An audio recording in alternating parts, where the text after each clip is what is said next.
either they are very, very deceived with the information they have, or they don't care and are deceiving people with clumsy information. I even spent an hour on the phone with Kip Davis, a Dead Sea Scrolls scholar who is a skeptic, by the way, who was brought up in the debate. He's not a Christian, and he even says that's ridiculous. Is Jesus God? It's a resounding yes for me. Yeah. The caveat is, so are you. So are you. Lines all the way down in 5 and 6, inserting them back up here with 1 and 2. This is manipulating quotes. I really hope people watch this.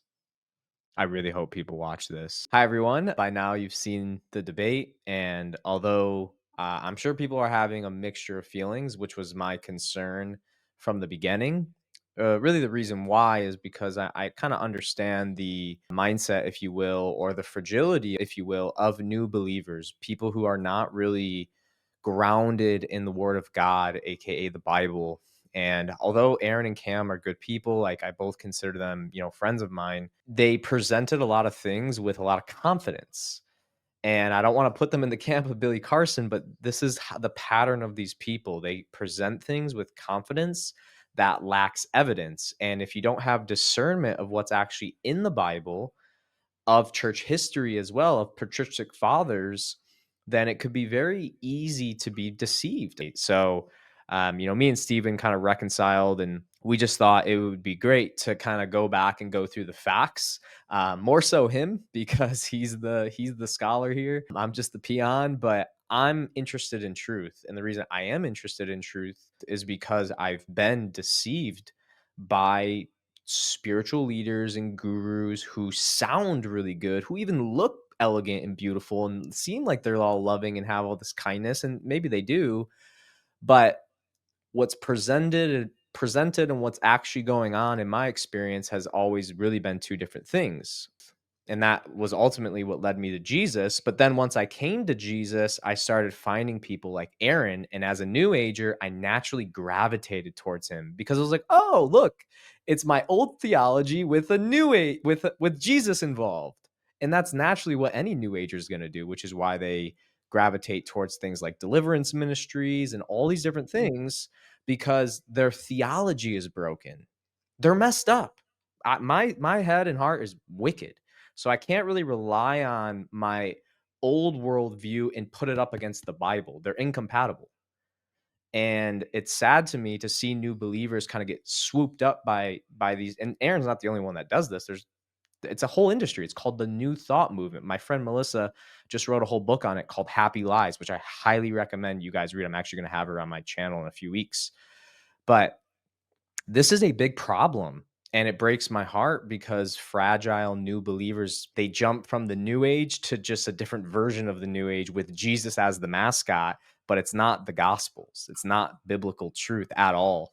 And it's really, really sad. So I personally feel big obligation to everybody that watched that video to watch this one, because this is going to be very important, because you're going to see how deceptive they really were. And again, I don't think they have ill intent. I've known Cam for 7-8 years. He's a good guy. He loves animals. He's passionate about vegan activism.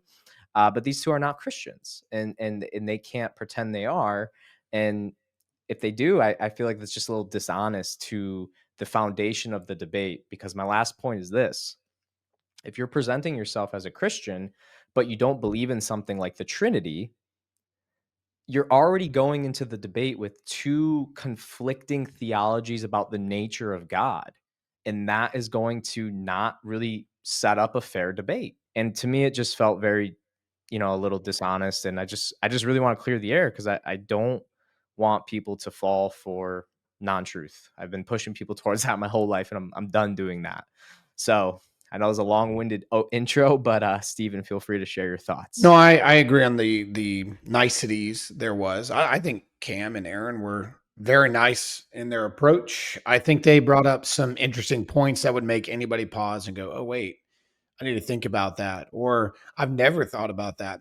But one of the biggest things that I determined about 30 minutes into the debate is that what they've done is what I call surface persuasion.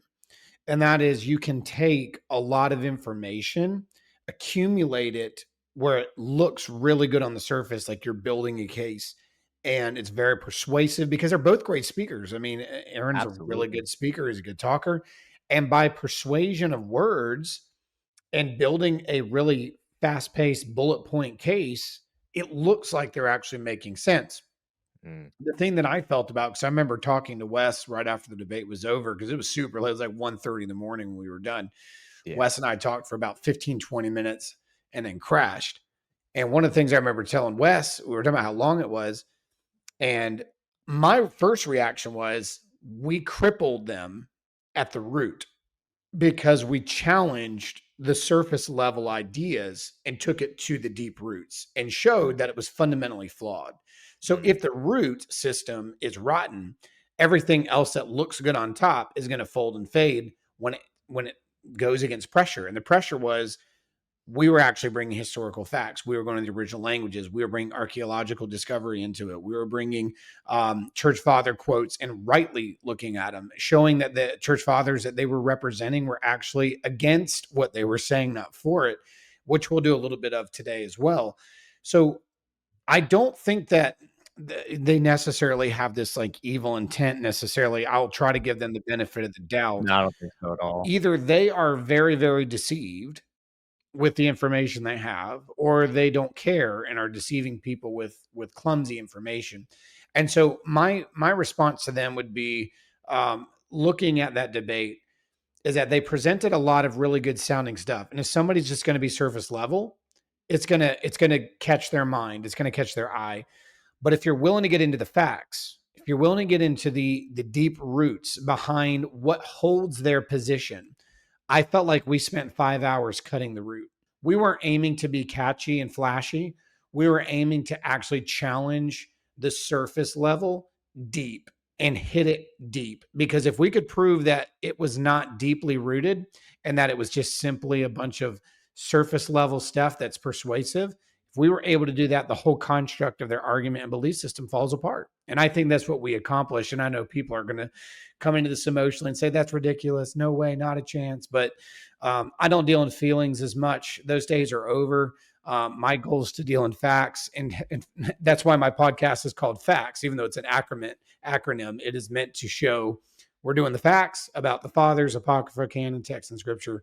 And I feel like that it was a 5 hour episode of doing that. Yeah, Aaron presented a whole, if you watch the debate, Aaron presented a whole kind of thesis, and he leveraged things like church fathers and making cross references and all these different things about the patristics. And in the debate itself, you see Stephen kind of go through and start to dismantle just one of the quotes. But after it was done, Stephen was like, hey, I'm going to go look at the other quotes. And today we're going to show you what they really say and what they really mean, because those are two very important things. Yeah, and that was part of the discussion that we had. Like, he showed a bunch of slides. Again, really quick bullet point stuff. The fathers are saying this. Here's an accumulative case saying this. And I knew, and you just pointed out, I knew in the debate there was a lot of things I was reading that were off. Like they Mm, just were off. I have spent hundreds of hours in the church fathers, hundreds, wow, and have translated, cross referenced, used, read, studied. that's awesome. And so when I read anything related to the gospels from the mouth of really the apostolic fathers, which goes really up to about the time of Irenaeus, Mhm. when I saw one word difference, it didn't look right to me. But when you're in a 5 hour debate and you're going at it, you don't have time to sit here and start nitpicking at somebody's Right, slides. right. You're assuming the quotes are true and accurate. Like, Yeah, why would anyone change a quote? it's an accumulative case being made by bullet point facts that when you actually tear them down in their proper context and their proper language and their proper usage, when you actually do that, you realize that there's not only not a maximal case, or it is completely wrong. Like every single quote on 3 slides that we're going to look at are Mm, misrepresented, all of them. mm. And so you have no Why? case. It's wild. I don't understand. Like, again, it's so wild to me. Like, is it intentionally deceiving? Like, one thing I was kind of gathering during, I talked to Aaron for 90 minutes before the debate, like 3 weeks before the debate, to kind of understand everything, he teaches about. And I was like, okay, he clearly loves Christ. Like, he has a love for truth. He has a love for God. He has a love for um spiritual enlightenment, if you will, if you want to use those terms. But while I was speaking to him, I'm a baby Christian.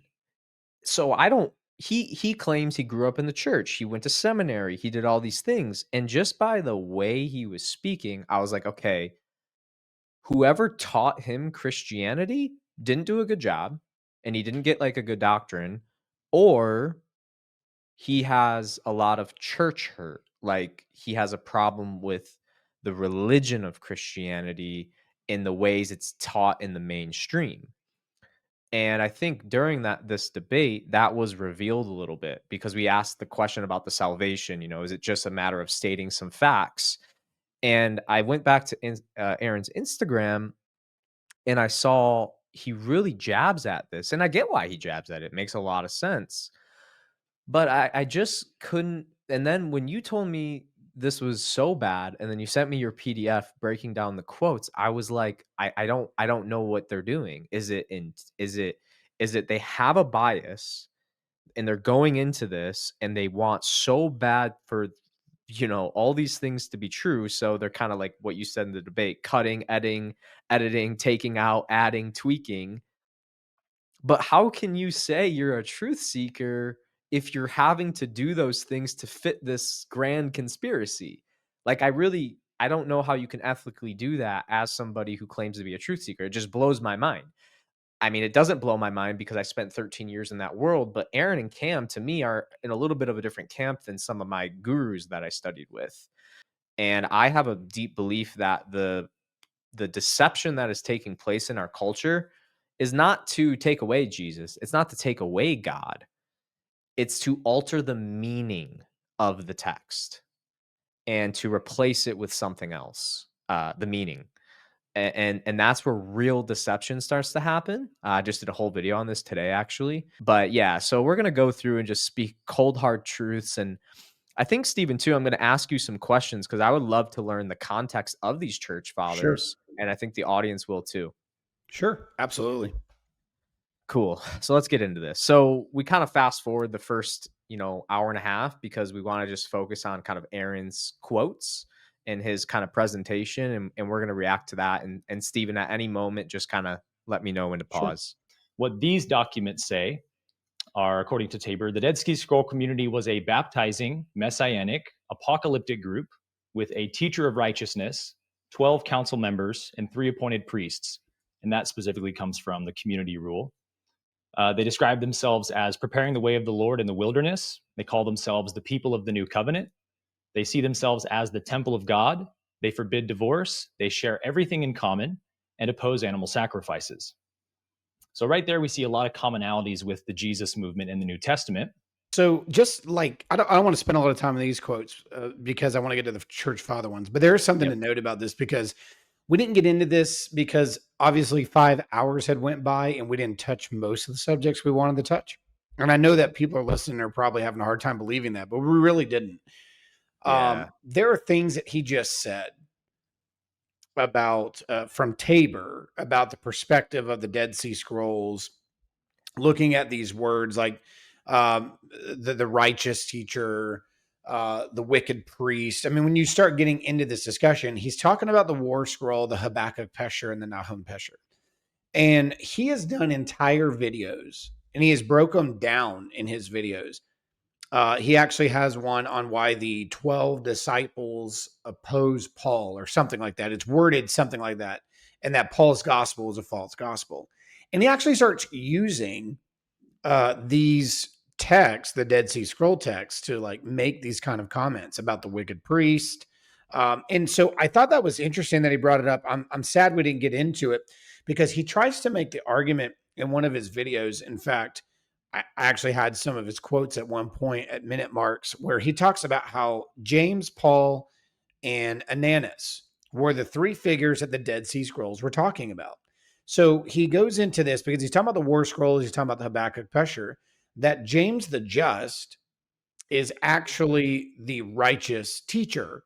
Exactly. Yeah. Paul is this false, teacher, the one that's telling, and then you have the evil and wicked priest, that's Ananus, who had James the Just killed. Now, none of us deny the idea that James was a truly righteous man. He was killed, and Ananus had that done to him, like any of that. But he's trying to make the argument that these texts were predicting, or not predicting, excuse me, they were actually discovering the true Christian identity of falsehood that was going on, and that these texts were actually written in the lifetime of James and Paul and Ananus. And he tries to defend that from multiple perspectives. One was the paleography, which I was actually very shocked. Now, I don't know about Dr. Tabor. I would like to believe that Tabor is a little bit more careful in some of this, but Aaron himself does an entire video. And I think the video is called Ex-Pastor Explains Why Jesus' 12 Disciples Opposed Paul's False Gospel. Oh Okay. gosh. And so Just he that gets into this. title. Yeah, it was something along those lines. I'm almost positive that's what it was. But he gets into this this idea that these people that I just mentioned were actually being described in the Dead Sea Scrolls. The problem with that is multiplex. One, we know the Habakkuk Pesher, 1Q Habakkuk, HAB, is a part of a first century BC document. The reason for this is, and we didn't get to go into any of this, a couple of reasons. One, the paleography. The paleography itself demonstrates this. In over time, you'll actually see when people are writing in the Hebrew letters, the first letter a lot of people learn, especially when they're taking Hebrew, is Aleph, which is our A, if you would. And in Aleph, the two-stroke, one-stroke thing. the one stroke, two stroke. So you start Yeah. looking at it and you can see the change. And actually, the War Scroll is so debated about whether or not it belongs in the first century BC or the first century CE as a result of the actual Aleph.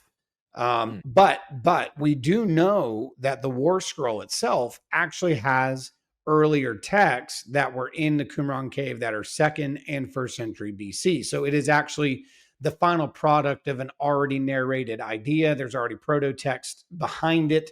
Those were also discovered in the Dead Sea. So the War Scroll, even if it is first century, say 30, 40 CE, its content is earlier than that.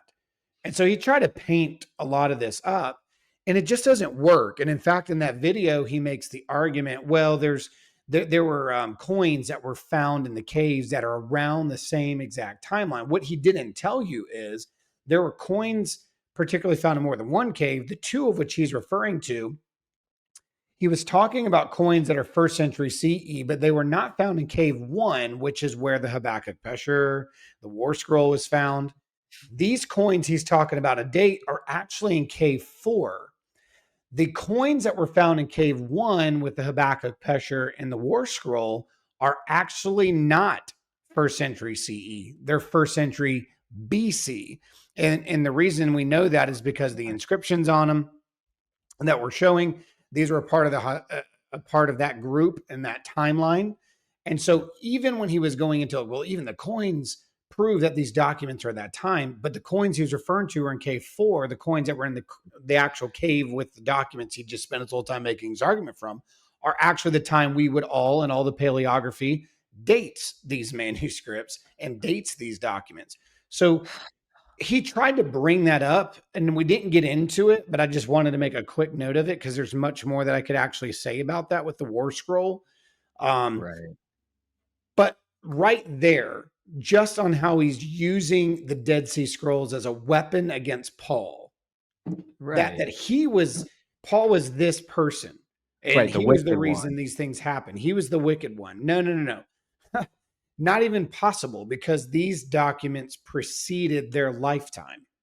And at best, the War Scroll was around their timeline, earlier in their timeline. But then we know that there are proto texts that led into creating what became the Great War Scroll. So Right. it's faulty. It's faulty. It's bad. I even spent an hour on the phone with Kip Davis, a Dead Sea Scroll scholar who is a skeptic, by the way, who was brought up in the debate. He's not a Christian. He wouldn't claim to be anymore. And he even says that's ridiculous. And that's not a viable position to hold. So again, That's these are crazy. examples. These are examples just here. That was I don't want to spend our time on that one because there's a lot I Yeah, could yeah. say, and I really wanted the church fathers. But just that quote there with Tabor and talking about the Dead Sea, he builds on that in multiple videos and makes a big conspiracy there. Okay, yeah, that makes a lot of sense. One thing, just okay, because you're a scholar, right? You went to school for this stuff. You've written papers on this stuff. So your jargon, Stephen, is way beyond probably the average listener and myself. So I'm gonna try to simplify what you just said, and I want you to correct Sure, me if I'm wrong. sure, Okay, so the Dead Sea Scrolls is a compile of text found in multiple different caves. It's kind of like a library. It's not. yeah, It's a lot of different texts across different caves. yeah. So you have multiple caves that the discovery was made in the 1940s. Oh Most wow, of, is that late? Yeah, it's been a while. Well, you got to remember this was part of Aaron and Cam's argument is that this stuff was not released when it should Oh have been. god. See, Oh this god. is a part Okay. of their Conspiracy, right, right. grief because we didn't really start getting transcriptions of these before. Now, by the way, I'm going to admit I'm not a Dead Sea Scrolls scholar. My whole entire time was in the New Testament, but I'm very close with those who are. We have multiple friends that are researchers and have touched and been a part of um, surveys and stuff that do things with the Dead Sea Scrolls. Got But it. we know enough about it to not Right. say dumb things like that. Right, But right. but realistically, so you have these different caves and there's different things. I mean, you have the pretty much the entirety of what we have in the Old Testament, like books like like I just talked about. You're looking at Habakkuk, you're looking at commentaries, you're looking at these ideas, these prophecies, these messianic figures. I mean, they even have ideas about who Melchizedek was. There's a whole entire section on Melchizedek, and they're trying to figure out who he was and is he messianic. There's a lot of view of a messianic figure. There's a lot of talks about a messianic figure. You obviously have the great Isaiah scroll. You have sections of the Torah. You have sections of the prophets. And then you don't just have it in Hebrew, you also have others, which we got into discussion about. There's even Greek fragments that are found in there as well. Then there's other things like coins, pottery. I mean, there's all kinds of stuff that was found in the caves. Right. So these scrolls that Cam or specifically Aaron was referring to are important scrolls that have prophetic identities or apocalyptic ideas in them at times. Right. And so they're kind of cryptic because it's like, well, who is this priest? Who's this righteous man? And there's actually no like resolution about who they are. There's good theories that go back to the Greek Empire. There's good theories during the Maccabean Wars, which is probably, in my opinion, more likely something around the Maccabean family, something around that time frame and that era. Mm, So it would have been something in the recent past. mhm. They're looking at it and saying, no, no, no, no, these things were written actually during the first century CE, which some of them are. So, I mean, because there's copies in these caves that are second century BC, Right. first century BC, first century CE. So there is you could tell it wasn't just like something that was done in 1 year. Like there was time that went by where these texts were compiled, like you said, almost kind of like a library. And so, yeah, so these texts, these caves, and all the artifacts and things that were found in them, the manuscripts, they're now come to light. People have access to them. You can see them digitized in some ways. You can go visit some of them at museum displays. And so now we're actually getting transcripts. People are actually studying them, and now there's all kinds of good things coming from it and wacko things coming from it. So that's kind of the fight here. That's kind of what everybody's dealing with. The same thing happened not long after this, by the way, at Nag Hammadi, which is where I did spend most of my doctoral research on the Gnostic Gospels. Not many years later, not many years, I should say, in that time frame. I shouldn't even say later. their discovery of Nag Hammadi comes into play. So you have the Dead Sea Scrolls and the Nag Hammadi discovery of these Gnostic texts, the Gospel of Thomas, the Gospel of Mm, Mary, the Gospel mm. of Truth. So a lot of discoveries started happening, and everybody wants to get excited about this stuff. And this is what we Right, saw right. happen with Dan Brown and the Da Vinci Code, and Right. all of a Yes. sudden it's like, oh, there's a new, OG. Right. there's And new that's the messages. conspiracy mind in general. Oh, it's this new thing, religion. See, it's the Romans. Like, look, they were lying. They were suppressing us. Like, this is such a conspiratorial mind. Okay, yeah, this is great. So you got the Nag Hammadi, which is the Gnostic Gospels, which is a separate kind of, not a cave, but Yeah, another, it's or in what cave? Upper Egypt. Okay, so they Okay. were discovered in Upper Egypt 1945. Always goes Okay. back to Egypt. Oh boy, don't start that Oh boy. conspiracy either. And so you have this discovery. It was found on accident, just like the Dead Sea Scrolls. It was not found on purpose. Somebody was digging for manure. A young guy Oh, was yes, digging this is for. in Yeah, Wesley's, Can I yeah, Trust the Bible? yeah. Yep, I seen that. Wes and I did an episode on this together a couple years ago now on his channel, and then we talked about the Gospel of Thomas a little bit on my channel about 6 months ago. Mm. But so you're looking at this discovery in the 40s, similar time with the Dead Sea Scrolls, around the same exact time, not far apart, not too terribly far apart.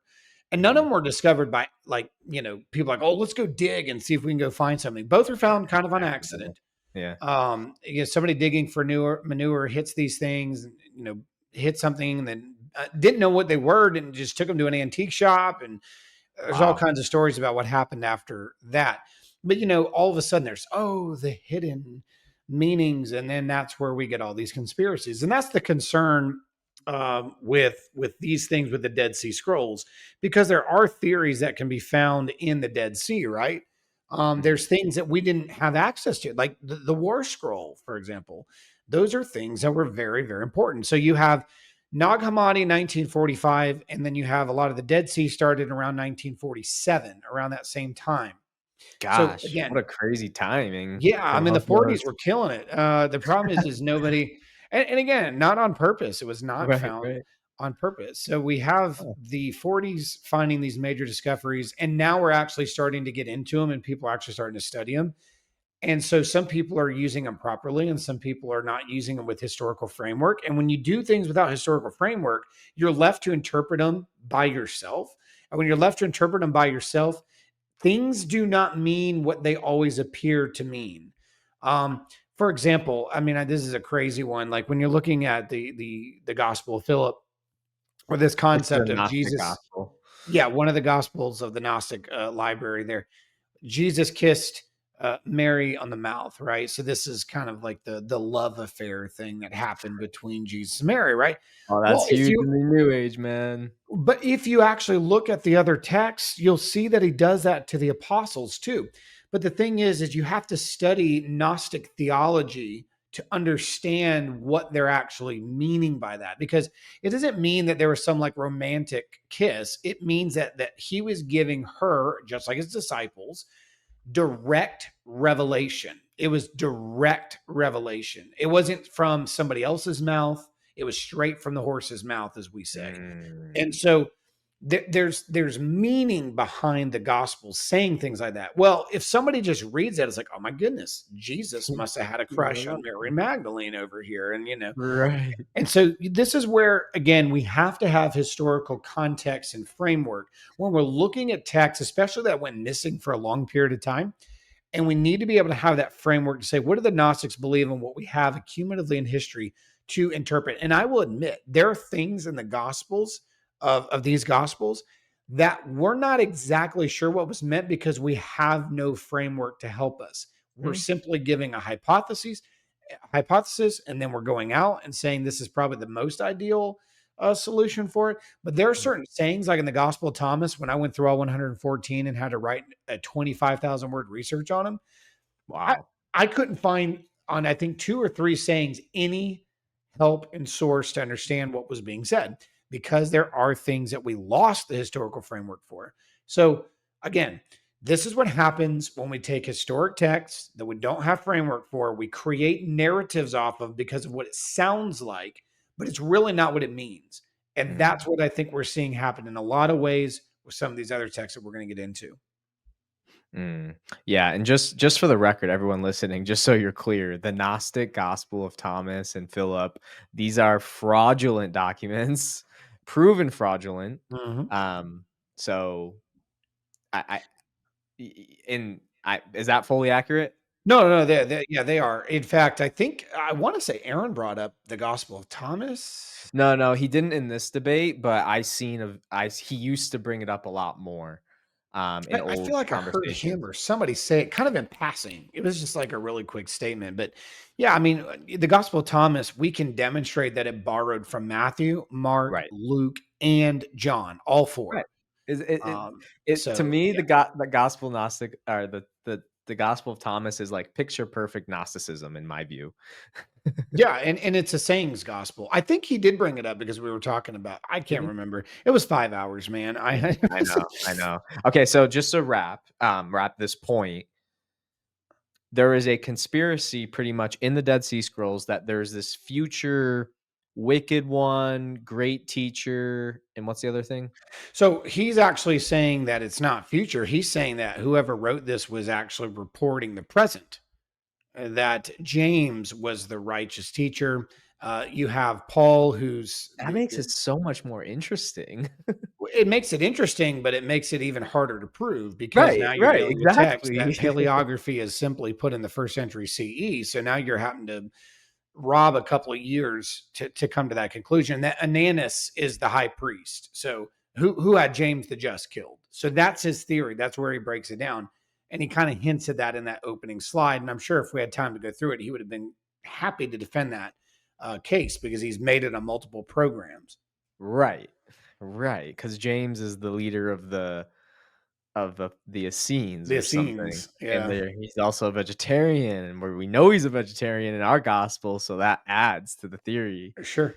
Very interesting. Okay, so let's go through these. The description of the Ebionites is crucial to our understanding of these texts and the widespread use of the term Ebion/Ebionim, or poor ones, in Qumran. These Ebionim held the memory of James, the brother of Jesus, in the highest regard, while Paul they regarded as the enemy or antichrist. The use of the term Ebionim as a self-designation at Qumran is widespread, most notably in the Pesharim, hymns, and community rule. So here we have 3 quotes I pulled out of this self-designation appearing in the Dead Sea Scrolls. Aaron, sorry, I just want to do justice to the audience. That just Sure. said Paul was the Antichrist. Wasn't this written way before Paul? Or Yeah, I think Eisenman's referring to the Ebionites. okay, Yeah, so post. Yeah, this is post 70. this is Yes. Ebionites did hold that position. They Yeah. they did not. They did not like okay. Paul. Sorry, They I just thought Yeah. wanted to they thought clarify. his parents were Greeks. Yeah, Now, what Eisenman's saying here is that the Ebionim, the Ebionites go back to the Ebionim from the Dead Sea Scrolls. So, for example, the Pesher on the Psalms, fragment 1 through 2, column 1, line 23, we have this self-designation, the congregation of the Ebionim, the community of the Ebionim. And so here's the Hebrew from the actual document, the Psalm Pesher. Do you want to say anything there, Stephen, on that first one?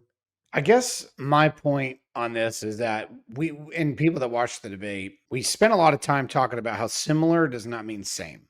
Like that was that kept coming up. I kept saying it, then Wes started saying it. Similar is not same. This continued agenda that the Essenes and the Ebionites were on the same page is actually a bad way to go. I actually was reading, I actually have a statement right here where it says, here again, we encounter a problem of definition. Like Epiphanius, Shopes seems to call all Jewish Christianity Ebionites.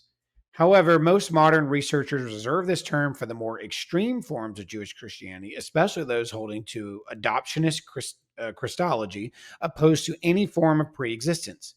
An ideal of poverty is also a characteristic of Ebionism, as the ascents of James has a form of pre-existent Christology and shows no evidence of adoptionism or an ideal poverty, its community probably should not be considered Ebionite.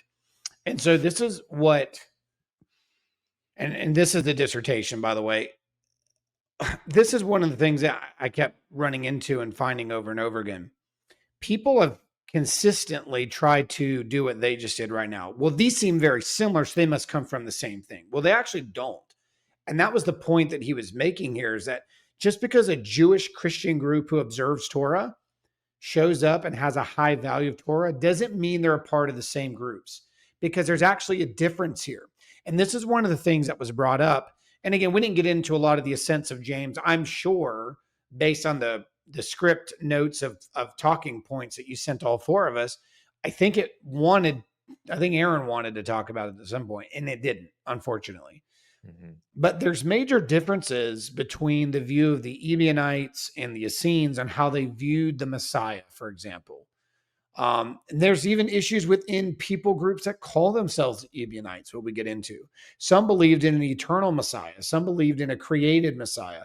So there was a lot of differences on what was believed. So just because you have a Jewish group that has strict adherence to the Jewish law and opposed other belief systems that were too loose does not mean they're a part of the same group. They sometimes had fundamental differences about why they were doing what they were doing. And that was the mistake that a lot of scholars were making early on, like the ones that were just mentioned in our video, who we had to demonstrate are fringe scholars. They are coming to conclusions that similar groups are same groups, and they're not. There are fundamental differences between them, even though they hold similar perspectives. For example, I'm an Anglo-Catholic. If you hear me say a couple of things about Jesus and the gospel or something like that, somebody might hear me and say, "Oh, that's the same as the evangelical Baptist down the road." Now, I was one, but I'm not anymore. I am fundamentally different from the independent fundamental Baptist groups that hold to evangelical ideas.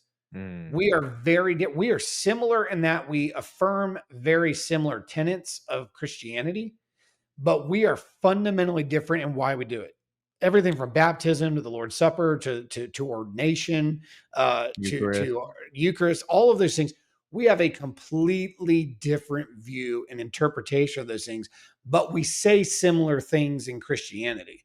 So we cannot let these groups that have similar affirmed terms be the same, because they might have similar vocabularies but different dictionaries.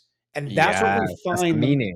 Yeah, so that's what we actually start finding when we actually digging into the Ebionite belief and in the Essene belief. We actually find out there's fundamental differences, and that's what this dissertation that I read was actually reporting, and gave multiple lists and examples of where that's the case. One of them is their view of the Messiah. Right. It's like a bunch of sub cults. It's like you got this main cult, but it's just like Christianity as a whole. It's like you said, you just got like there's mainstream Christianity, right? You got like you said, the main branches, but then you got the extreme versions. You got Jehovah's Witness. Yeah, oh You yeah. got this thing, that thing. Like they all talk about Christ, but Seven-day Adventists. right. So Similar is not same. similar. Yeah, that is so true. And as an Orthodox Christian, similar is not same at all. Like Orthodoxy to me feels very similar to Catholic in a lot of ways, but it's like so different than like a typical non-denominational. Like it's crazy. Like I told the analogy I give is like if you think America is the only country in the world, this is the analogy. It's like America is Christianity, and then you go to India and you're like, what the heck is going on? That to me was my experience of Orthodoxy. I was like, I had like culture shock of Christianity. It's culture shock. Like, It is. yeah, I was like, what is this? I mean, it was good culture shock for me, but it was like, what is this? It's like it felt something totally different. It's amazing. It really is. This is pretty widespread through the Dead Sea Scrolls, this congregation of the Ebionim. And so when we get into the connection between Ebionim and Ebionites, again, we have a lot of patristic attestation for this, but this is from the G. Yulhorn Religious Encyclopedia, that Ebionites, this designation was at first like Nazarenes, a common name for all Christians, as Epiphanius testifies. So we have a bunch of quotes here corroborating that. I won't read them. Well, let's read them. Was referring to a So second ago. let's read them. because they can't be corroborated because they're wrong. And they're misused. So you can't corroborate error. And so here's the thing, like the first one that was on there, I don't know if you can, yeah, you got to pull it up. The first one I want to talk about is Irenaeus to the right of your screen there. And if you note his quote there, it says, those who are called the Ebionites use the Hebrew gospel of Matthew only. And again, as I said earlier, this really caught my attention because like, man, I've read every citation I could possibly find about the Hebrew Matthew. And I don't remember that one. And so, and it's like, you know what? I'm wrong at things. I've missed things at times. Of And course. I went back and I read it in one English translation. I was like, well, and it just said, according to reading the gospel according to Matthew only. So I read another English translation, a different translator, and same thing. No word Hebrew in there anywhere. It's like, oh my goodness. So book 1 of Against Heresies is in Latin. It's not because we don't have a Greek copy except for fragmented sections. A lot of what we have Irenaeus is coming from Latin preservation. So I was like, all right. So I finally found, instead of reading English translations that seemed to not have the word Hebrew in there, I was like, let me go back. So I went through the Latin.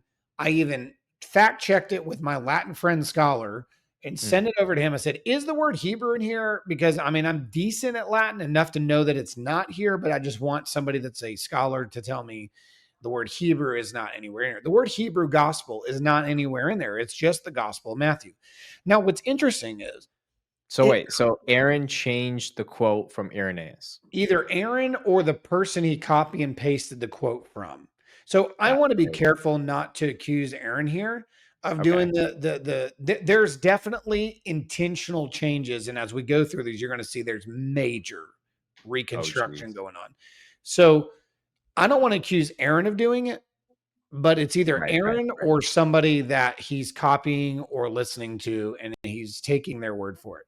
And I don't want to be rude, but if you're dismantling the foundation of Christianity, you should double check. Yeah. Like, I know we're giving him the benefit of the doubt. I might be a little bit more stern than you. I mean, this is a big deal. Yeah, and it doesn't seem like on the surface, like, okay, Hebrew, Matthew. Well, it is because, again, they are pushing an agenda. They are pushing this idea that there was this Hebrew Matthew, which I've tried. And if you watch the debate, I demonstrated they have a misunderstanding of what that looked like in its organic form and who had it and who didn't have it. But Irenaeus may be referring to a Hebrew Matthew. Then again, he may not.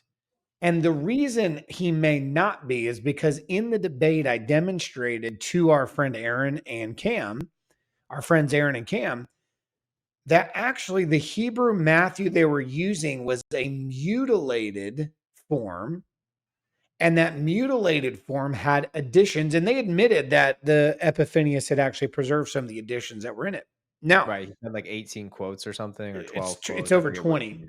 It's over 20, actually. And so when you're looking at these additional quotes or whatever, I made the point in the debate that Jerome was speaking of the Hebrew Matthew that he had received from Pamphilus, who took a transcript of it from the library of Caesarea. The Ebionites were one of the groups that wanted him to translate it. Why? Why did they want Jerome to translate this Hebrew Matthew? Because if they already had it, why do they need it? And that was the point I was making, because the Matthew they had was a mutilated gospel that they put Matthew's name on. And some would go so far as to argue, and it seems like Jerome was actually hinting at this, that what they had was not a gospel of Matthew, but what was called the gospel of the Hebrews. And that's exactly even what Aaron admits in one of the other quotes that we're going to look at in a minute. So what they're calling the gospel of Matthew is probably the gospel of the Hebrews, not the gospel of Matthew in its original Hebrew form. That was found in the library of Caesarea, because the Ebionites by Jerome's day are admitting they don't have it. They wanted it because they didn't have it. they had a different form that they called Matthew. And they just seem to not understand that. They seem to continue to say, well, no, we understand that. It's like, no, I don't think you do. I think you actually think they're the same thing, and they're not the same thing. So my point to saying all of that about this Hebrew gospel is we could say it's very possible that Irenaeus is referring to a Hebrew gospel, but he didn't use the word Hebrew gospel Matthew. He said Matthew only because he may be thinking of the mutilated Matthew they were using and not referring to what Jerome had found in Caesarea. So that's an assumption and an insertion here that did not belong in the original words of Irenaeus' statement. So you can create a wrong idea just by including one word that he never said to fit your narrative. So it looks like there's a connection that you're corroborating, and you're not corroborating anything. Because if you take the word Hebrew out here, he probably wouldn't have even used this quote at all. The only reason it was used is because it's got the Hebrew gospel of Matthew. The second one I think is on here too. Let's see. That is disappointing. It is. The second one I think here is let's see. I think he has the Ambrosister, which is Ambrose, like it's a pseudo Ambrose. And this is something that I noticed really quickly about Aaron. He uses a lot of pseudo works. We didn't even get into the Clementine documents that had the Ascents of James in it. So like he would sit there and talk about how the Ascents of James says this, but really we don't even know if it's the Ascents of James. We're assuming that the pseudo Clementine, which by the way, Clement was the bishop of Rome. He was the third from Peter. So Peter was the first bishop of Rome, and then Linus, and then Clement. Clement wrote a letter that we still have. It's called First Clement. He wrote it to the church at Corinth. There is a second letter attributed to him, which no one, including Eusebius, believes actually Clement wrote it. It's mid-2nd century, probably. So there are documents that are attributed to him, and that's why they call it a pseudo Clement or a Clementine, these writings that are being ascribed to him, but they're really not him. And so it seems like this pseudo Clementine document is preserving another document that's missing, the Ascents of James. And we don't even know if that's true. So he's quoting a lot of this stuff as if it's all original material, and we're not even sure it is. This is a pseudo Ambrose, meaning nobody believes Ambrose wrote it. It came after him, but it's attributed to him. Now, it doesn't mean it's heretical. Right. It's not heretical. It's actually very helpful and very useful. But in his quote, the quote reads this way: the Jewish believers who nevertheless continued to observe the law of Moses denied that Paul was an apostle because he taught that it was no longer necessary to be circumcised or observe the Sabbath.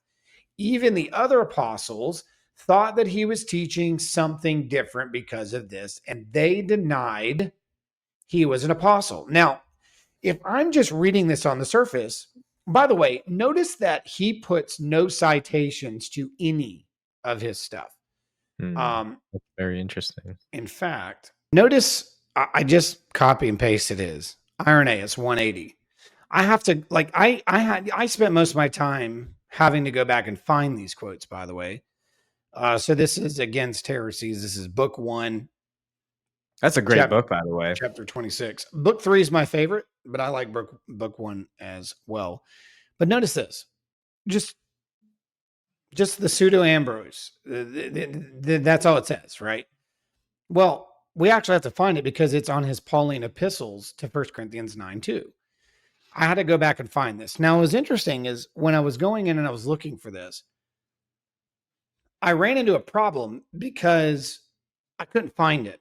Because there's really not a lot of research left from the pseudo Ambrose, except for educational websites, libraries that you got to pay prescriptions, or you're a student. I guess if you're a student, you probably have access through your tuition. Right. But the rest of this you got to pay for. And so I'm like, man, I can't find the original language. So I finally found one. It took me forever, but I finally found one, and then I figured out where it came from. It came from the Pauline epistles that he did a commentary on. Then I actually found the exact quote, and I realized that he was using an app called Catena, Catena. And the Catena app is actually a really great app. I actually recommend anybody use it. You can click any verse in the Old or New Testament, and you click the verse number, and it'll pull up any potential church father quotes or statements about a phrase in there, or the whole verse, or something like that. And it was word for word the same. But what I noticed is if you look at my notes, it's underlined. This last line right here. Is it highlighting when I do that? Yep. Good. The quote is that these other apostles rejected Paul. Okay. They thought his teaching was something different because of this, and they denied he was an apostle. It makes it sound like the other apostles being that of the 12, Right. right? So he didn't finish the quote. He didn't God. finish the commentary because he needed to keep reading what this pseudo Ambrose says. And notice I underlined it and I'll highlight it here. But to the Corinthians, Paul was an apostle because they had seen the signs of God's power in him. Okay. Now, so the Corinthians didn't believe that, but apparently the other apostles did, or did they? Now look back in chapter 1. Here's his commentary back in chapter 1, verse 1. We need to understand who are these other apostles that he's referring to. Okay. Paul begins this epistle differently because of the subject matter is different. He writes that he was an apostle by the will of God, alluding to those false apostles who had not been sent by Christ and whose teaching was not true. There were many sects which had emerged and preached Christ according to their own whims. They broke up the churches. Some of their dried up branches are still with us today. This is what Ambrose is saying. For this reason, Paul sets out every which, it's still going. Paul sets out every which is opposed to the heresies and asserts that he is a true preacher because he has been sent by Christ according to God's will. So here's what he's saying. And so at the very beginning of the commentary, he's saying that Paul has to defend his apostleship against false apostles who are actually never with Christ. So when in chapter number 9, he's talking about these other apostles denied that he was actually a true one, it's not talking about the 12. It's talking about actually a Jewish sect of people who are actually not with Jesus, who self-proclaim themselves to be apostles, not by divine revelation, not by divine proof, because remember the quote he didn't give us here. The Corinthians believed Paul was an apostle because they had seen the signs of God in him. These others had not the signs. Later in chapter 15, verse 9, he gives a commentary on the resurrection chapter. Paul is the least because he was the last in time, not because he was inferior to any of the others. So this pseudo Ambrose guy is trying to tell us that actually the apostles did not view Paul, or Paul did not view himself as least because he's least and important. It's just because he was the last one to be a part of the apostolic group. So if we take the whole commentary together and we go back and read Aaron's statement here in the shortness that it is, Paul was an apostle because he was taught that it was no longer necessary to be circumcised to observe the Sabbath. Even the other apostles, that is, the false apostles who were never with Christ that he already described to us earlier in the commentary. Right. It makes them sound like Jesus' apostles. Thought he was teaching something different because of this, and they denied he was apostle, not the 12, because they accepted him. They're a part of him, and Ambrose is admitting that later in chapter 15 in the commentary. This is what happens again when we do not have historical framework. We do not read things in its ultimate historical context. And even if this is a pseudo Ambrose, it is still orthodox in its interpretation. And it's not saying what Aaron was saying. It's completely wrong. And I put in my notes here, either Aaron or his source borrowed this quote from the Catena app, but not examine the entire quote. It is clear that the Corinthians believed Paul was an apostle and there was evidence for it. They also did not take it into consideration Ambrose's pseudo statement at the beginning of the commentary for 1 Corinthians that Paul was defending himself against false apostles. So that was my quote there. Jeez. Thoughts? That's really bad, man. I mean, again, this is why I was so concerned to put this out, the debate, because I'm like, people have to watch what you're doing right now, because again, Aaron presenting, again, good intentions, I'm sure, but he's doing it with a level of confidence that proves a conspiracy theory. And all of this is out of context. I mean, even when I was seeing this, I was like, damn, Jesus' apostles teaching something different. They're Jesus' apostles rejecting Paul. This is crazy. So to hear the full context, it's like, yeah, no, that's not what he's saying. It's a whole different sect. Yep, Crazy. and that was important because I had to go back behind this pseudo Ambrose and make sure that everywhere there was a statement about the apostles, and these are the sections. It's like, well, at the very first words of the commentary, he's telling you why Paul has to go out of his way to defend his apostleship, which he does the most of in chapter 9, which is where Aaron got the quote, but did not tell us where he got the quote. Another quote he has is from Eusebius, Right. right They were here. called Ebionites. They were called Ebionites by the ancients. They thought that it was necessary to reject all epistles of Paul, or the Apostle Paul, whom they called the apostate from the law. And they used only the so called gospel according to the Hebrews and made small account of the rest. Did you see that, though, here? Just kind of a quick, I mentioned earlier his contradiction. He mentioned how Irenaeus is using the gospel of Matthew, the Hebrew gospel of Matthew. As I stated, the reason we can probably assume that Irenaeus is not referring to that is because they were using what's called the gospel according to the Hebrews, that is probably been renamed to the gospel of Matthew. They would have given it that name, not because it was actually organic, but because they formed it. And what the church fathers are calling it is not the gospel of Matthew, because they don't want to confuse you and think that you're talking about the actual one. Right. They're calling it the gospel according to the Hebrews. By the way, we have fragments of this and we have some assertions and quotes from it too, not necessarily heretical for that matter.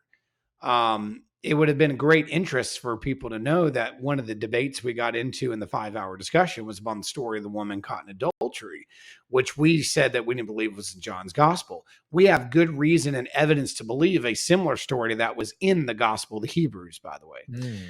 And also another document called Didascalia. That's another time, another discussion. But the gospel of the Hebrews is what is being asserted here. Now, what's the issue? Once again, all we have is Eusebius. We have no citation. We have no location. None. All right. Now, I could tell you where it came from because I actually went behind and did all the work here. It's from Eusebius' Ecclesiastical History, Book 3, Chapter 27. Now, if you notice, look at his quote and look at all the quotes that that I got. And this is important because what happens here to me, Anton, is that there is a major corruption and intentional shift here. So let's read the whole thing. Now, notice how it starts out. The evil demon, however, being unable to tear certain others from their allegiance to the Christ of God, yet found them susceptible in a different direction, and so brought them over to his own personal or to his own purposes. The ancients quite properly called these men Ebionites because they held poor and mean opinions concerning Christ. All right. Now, do we see something here? All right. So this is paragraph 1. Paragraph 1. There's 4 paragraphs here. Paragraph 1. And now I didn't put paragraph 2 in for the sake of time. Paragraph 3. There were others, however, besides them that were of the same name, being the Ebionites, but avoided the strange and absurd beliefs of the former, and they did not deny that the Lord was born of a virgin of the Holy Spirit. See, Anton, this is one of the things that came at the debate that I kept trying to tell them, and they said they got it, but I don't think they still to this day get it. No, I don't think so either. The Ebionites, they kept saying, were around in the time of Jesus and Paul and the apostles. I kept trying to say that what that group was being titled is not the same groups that Epiphanius, Eusebius, and Jerome are combating. They've turned into a form of evolution. They've radically and reformed themselves to a new group. So much so that there is no one singular belief system in the Ebionites. And that is what Eusebius is actually saying. Did you notice that? There are others that have the same name, but don't have the strange and absurd beliefs, meaning some of these practices and rituals. And he goes so far as to say that they actually did not deny the virgin birth of Jesus. Some Ebionites did not deny the virgin birth of Jesus through the Virgin Mary and of the Holy Spirit. So there is no one group. And that's what I kept trying to point out. Like you're saying that this group in the time of Epiphanius, Jerome, and all these guys is the same as this group over here. And I'm trying to tell you, and they are trying to tell you, they are not the same group. They have evolved into a heresy, and their heresy has gone too far. So what there was maybe good reasoning for at 200 years earlier has now turned into straight heresy 200 years later. That's what these church fathers are doing. That's what they're trying to tell you. They're not supporting the system. They're actually destroying it. And they're hitting it head on with its problems. Now I'm going to skip down to paragraph 4 here and 6. 4 and 6. These men, moreover, thought it was necessary to reject all the epistles of Paul. Now, by the way, if that sounds familiar, because that was in his quote. Right. Yeah, that's Whom the they second called, sentence. and yeah, right. That's the part he actually quotes. Whom they call an apostle from the law, and they used only the so-called gospel according to the Hebrews, and made small account of the rest. So that's the quote he has. Right. Wherefore, But he also took the first sentence. They were called Ebionites by the ancients from paragraph 1. right Now here. we're all the way in paragraph 4. So he took the last line of paragraph 1, he stuck it right here. How can you just do that? And then Again, yeah, this is he wild. took paragraph 4, these men moreover necessary to reject all the epistles of Paul, stuck it right here in this section. So this section here is paragraph 4. The section here is paragraph 1. So again, somebody intentionally skipped all that I just read to you, which is actually debunking the idea of the singular idea of an Ebionite, and hybrid a paragraph from the last line of the first paragraph in the middle line of the fourth paragraph. But notice the statement here. Wherefore, in consequence of such a course, they received the name of Ebionites, which signified the poverty of their understanding. For this is the name by which a poor man is called among the Hebrews. Now, catch that. It's been said twice now. Notice how they skipped the first section here. The ancients quite call these men the Ebionites. Why? Why were they called the Ebionites? He tells you in these sections because they were poor in their thinking and intelligence. It's a criticism. It's a Concerning criticism. Christ. Right. Concerning So now Christ, here's what he's too, doing. specifically. They were called the Ebionites by the ancients. They thought it was necessary. But once you take that quote, now it looks like what Aaron's saying is the ancients called these people Ebionites out of criticism, out of their ignorance, out of their inability to understand the doctrines of Christ, and their willful ignorance to understand the doctrines of Christ. They were called this by the ancients as criticism, not because they're marking them as a true group. And so their name actually is coming. And notice the first line of the whole thing. The evil demon, however, being unable to tear certain others from their allegiance of Christ of God, yet founded them susceptible in a different direction and brought them over to his own purposes.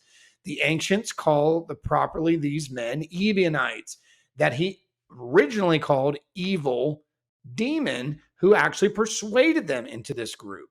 So again, if you actually read the whole section of Eusebius, he's not just saying, oh yeah, there was a group in the first century called the Ebionites. They were these strict adherers of the law.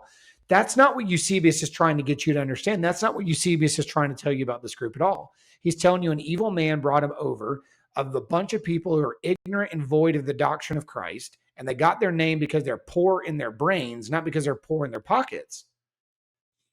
And there's a lot of manipulation going on here, Anton. And I even said, Aaron or his source conflated paragraphs 1 and 4. He ignored the surrounding context and actually shows that there were other groups who used the same name but believed different things. This is hard to believe that someone conflated these two things and didn't notice the rest. That's my summary. You're telling me that nobody knew the rest of the paragraph that they had to take out and cut and put to one? You're telling me they didn't know what was said in between? Why the sneakiness? Why the editing? Why the? And by the way, in the actual debate, before I did any of this study, I even said, you guys keep editing and taking out and adding in. I had no idea how deep that was until after the debate.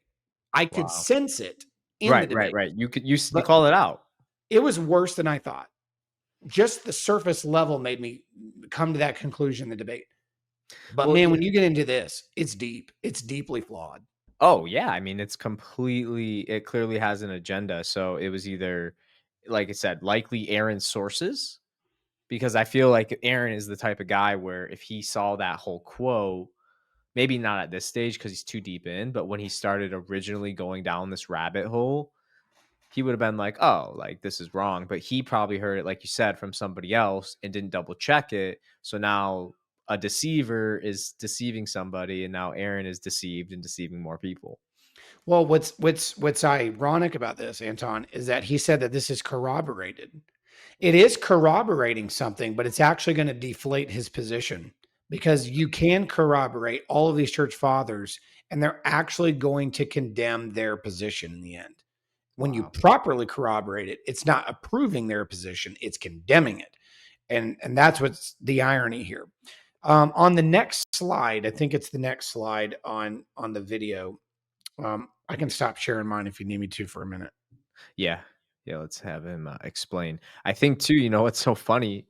There's a whole backstory of how I almost got pulled out of this debate last minute because Aubrey Marcus, who is not a Christian, who would eat up a lot of these theories, if we're frank, was supposed to be the moderator, but Aaron actually chose me for the sake of speeding up the timeline because Wesley couldn't come to America in time to go to Texas, and Aubrey, was doing other stuff too. So it was going to be like June, July, August kind of range. I'm sure you guys would have done a response, and you and Wesley would have did your thing. But I find it interesting that I still stayed here. I really see all of what's been happening in my life recently as like divine kind of guidance, not because I'm special, but because what you're saying right now in this regard to these different subgroups talking about, these church fathers are saying, oh, we have this group and they have all these different beliefs. Some believe Christ, some believe don't.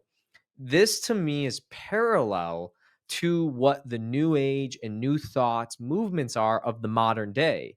It's like some people in new thought believe Jesus is God, but they believe in the gospel is interpreted wrong. So then you got like a Joel Osteen movement where it's like Christ is Mhm. still in the picture, but a little sketchy. Then you got like people like Aaron, who is Course in Miracles. They believe in Jesus, but a Course in Miracles doctrine comes from a woman who supposedly channeled Jesus or got revelation from Jesus in like the 60s or 70s. And she mentions Jesus. Jesus is in the scene, right? But it's a different Jesus from the Gospels. And then you have New Age, which is a whole nother industry. They kind of just look at Jesus as pure either fiction or something that is just archetypal, something that is an aspiration, kind of like a guru, and you can become like Christ. New Thought kind of teaches that too, but Yep. these quotes and these church fathers, like this feels so parallel to me to modern day because it's like, yeah, this nowhere is this Christianity. This is No. not the teachings of Christ. And any church father in today's world calls all new age, all new thought heretics, calls it demonic for what it Yep. is, which I agree with. And that's exactly what they were doing freaking however long ago, 1800, 18, 1800. 19. Yeah. Well, yeah, all the way up to 15. Yeah, like it's crazy. It's absolutely insane. Yeah. I mean, you saw evil demon. I mean, they didn't hold back. They didn't hold back on these terms. No, But again, are you seeing the different picture that completely. you're getting in these slides to reality? See, this is what I mean by you got to cut the root. If the Mm, root is weak and you can cut it, you'll take the whole system down. mm, System is built on fairy tales and lies, mm, whether it's by them intentionally or indirectly or directly. I don't know. I'm not going to accuse their motives. It's not right, for me to do. right. But I'm telling you that the scholarship was intentional in forming some of these interpolations, these corrections, these edits, these reconstructions. Somebody knew what they were doing to make these statements say what they wanted them to say. I tell people this all the time. You can make the Bible say whatever you want. You could do anything. You could turn it into anything you want So if true. you just do a little bit of cutting, editing, changing. And that's what we're watching, not just with the church fathers in the debate. They did that with the Old Testament. They did that with the New Testament. You got to Right. do it over and over and over again. And I called them out for it in the debate, and I stand by what I said. Oh, amen. You did. And I've watched it now probably 5-6 times because of all the editing. So what I noticed specifically from Cam a lot is the Josiah 6:6. The lying pens of the scribe. Like I Oh, yeah, memorized the yeah. verse because he said it so many damn times. The lying pens of the scribes falsified the Torah. Well, if that is your baseline, then whatever doesn't fit your narrative, it's look, lying scribes. They're falsified. Like he does that throughout the entire thing. And I went the third watch after I watched it, I'm like, dude, of course that's gonna be your narrative because whatever doesn't agree with your vegan activist view is the lying pen of the scribes. And I'm like, dude, this is this is so manipulative. And look, I was a vegan for 5 years. You know how much emphasis is put on vegetarianism in orthodoxy? We just finished a 40-day inactivity fast leading up to Christmas where you're not allowed to eat any meat. So I have no problem with restricting meat.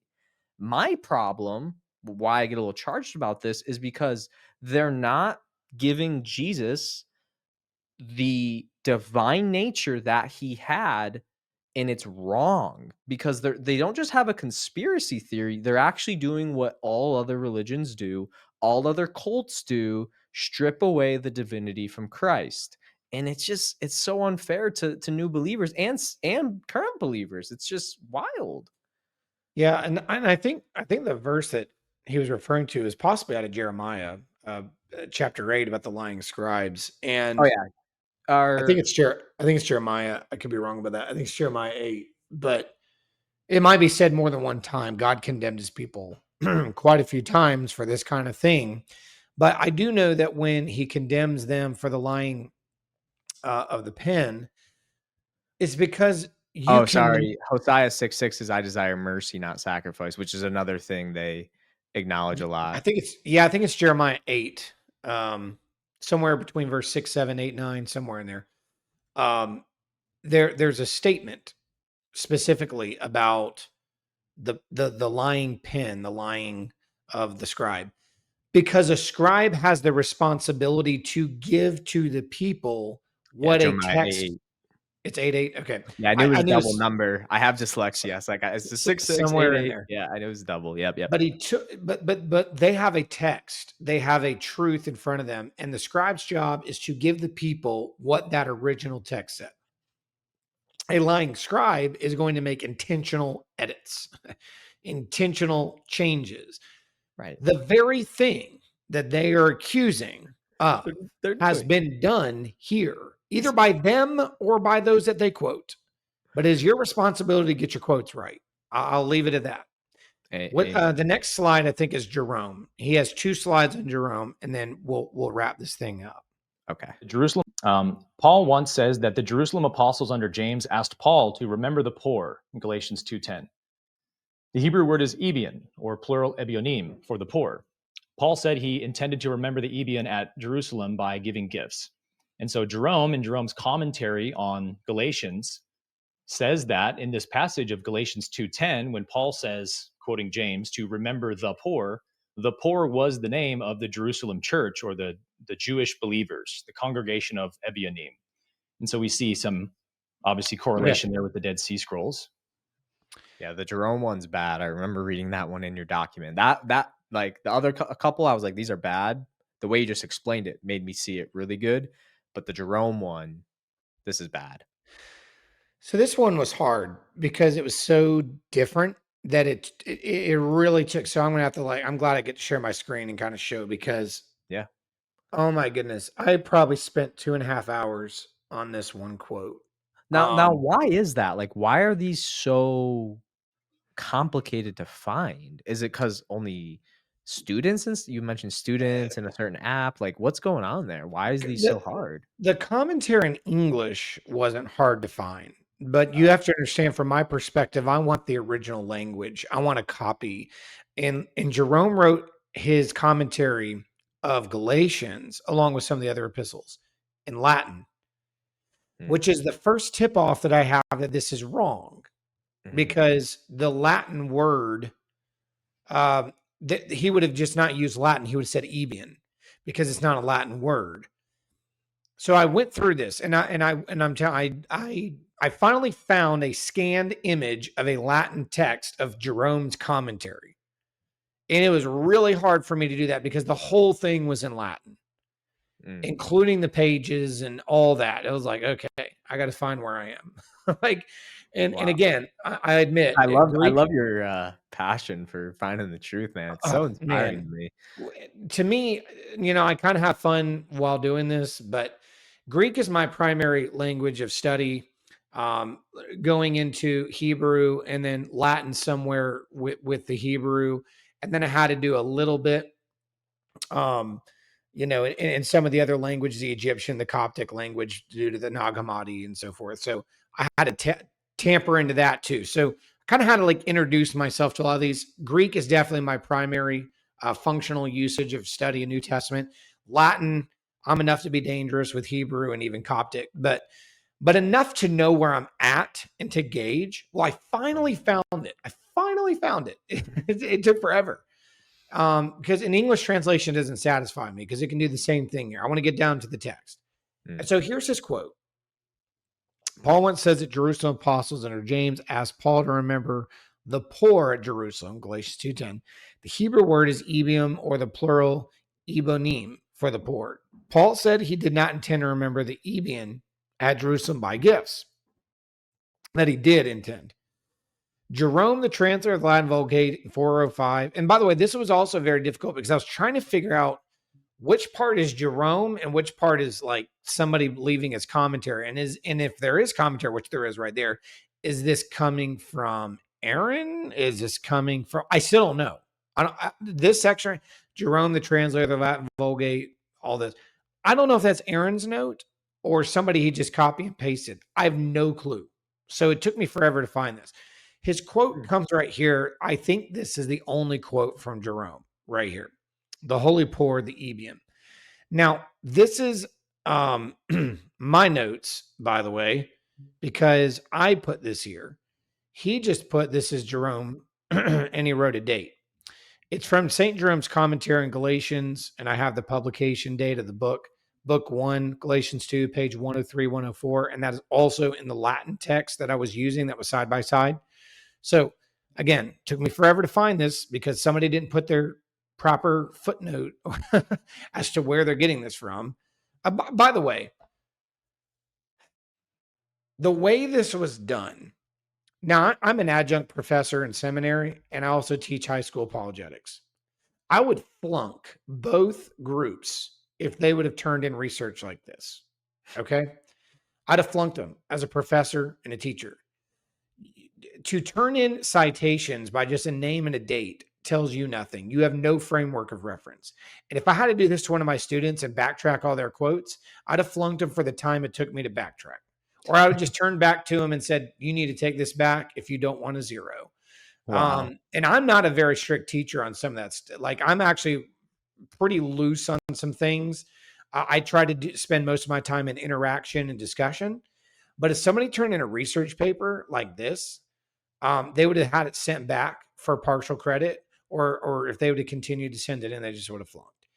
You cannot do research like this. You cannot do research like this. And if I seen that they would have treated quotes and citations the way that this was done, they would have gotten to zero with possibly not an opportunity to fix it because I would have to question their morality of Mm, honesty. wow. And like, are you being honest are you deceiving? Are you seeking to lie? Or are you just simply copying and pasting some jerk on the internet who is doing that? One of you is a liar and in doing it on purpose. And somebody is purposely misrepresenting these things over and over and over again. Not once, Look, we all make mistakes. We've all put bad sources in our research papers. Every one of us who has turned in a research paper to a professor has had it marked up and mutilated with notes of disgust and this is terrible. You need to fix this. If you want a good grade, you might want to reconsider this. We've all had those notes. We didn't want those papers sent back with the notes of the professor. Okay. But those notes are there to teach us to be disciplined in how we put things in a paper. This is the most undisciplined thing I've ever seen. And when you're getting into these quotes here, the quote that he has here is that the holy poor, and then he puts in the line, the Ebion, the care of whom was specially committed by the apostle Paul and Barnabas are the Jewish believers. Either they lay at the feet of the apostles their most valuable possessions to be distributed to the needy, or they were reviled and persecuted by their kin, family, and parents, and deserting the law and believing the crucified man. The letter of the holy apostle testified to how much effort he poured into ministering to them as he wrote to the Corinthians, Thessalonians, and all the churches of the Gentiles to ask them to prepare an offering to be taken to Jerusalem through himself or other ministers accepting to them. To me, this is our completely self-refuting of his position, even if we don't go to the original quote. One, they're making the point that the Ebionite name is not because of their societal status necessarily. It is their group name as it relates to the type of lifestyle that they've chosen to live, like you see in the Essenes, like you see in John the Baptist, which was brought up in the debate, and James the Just. This quote is actually telling you that possessions are being gathered and distributed to the needs of people who are persecuted by their own kin because they were needy and lost all they had because they deserted the law and believed in the crucified man. Okay, think about this, Anton. Think about this line right here. This is his quote. It's on the screen. He's quoting Jerome. These people lost family members, support, money, jobs, all these things for departing and deserting the law and believing in the crucified man.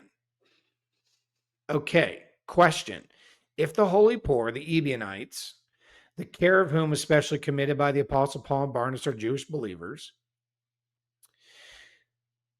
why is it that Paul is, first of all, the good guy here? Because in this, he's actually trying to help them. He's not their enemy. That's number one.